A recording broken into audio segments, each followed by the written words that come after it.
ఒక క్వశ్చన్ అడిగారు, నెగిటివ్గా కాదు పాజిటివ్గానే. ఈ ఇన్ఫర్మేషన్ ఇంకొంతమందికి హెల్ప్ అవ్వచ్చు, అంటే మేము కూడా ఎలా చేయొచ్చు అని అడిగే వాళ్ళకి. సరే, అంటే స్కూల్స్ ఉన్నాయి కదా, గవర్నమెంట్ స్కూల్స్ ఉన్నాయి కదా, మళ్ళీ మీరెందుకు చదివిస్తున్నారు? పిల్లలు అంటే చిన్న చిన్న పిల్లలు కాదు, ఇది ఎన్నిసార్లు చెప్పాను మీకు.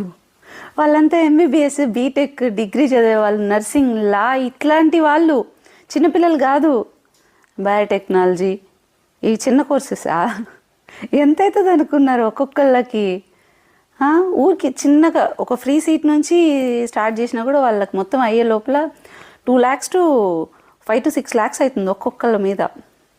చిన్నపిల్లలు ఈ స్కూల్స్కి వెళ్ళే వాళ్ళని నేను అసలు కౌంట్ కూడా చేయను. వాళ్ళని ఎవరినో సింగిల్ పేరెంట్ అయ్యింది, వాళ్ళకి హెచ్ఐవి ఉందో, లేకుంటే ఇతర ఏదైనా భయంకరమైన ప్రాబ్లమ్స్ ఉందో, సింగిల్ పేరెంట్ అయ్యింది, లేకుంటే అసలు తల్లిదండ్రులు లేక పిల్లలు ఉంటారు చూసారా.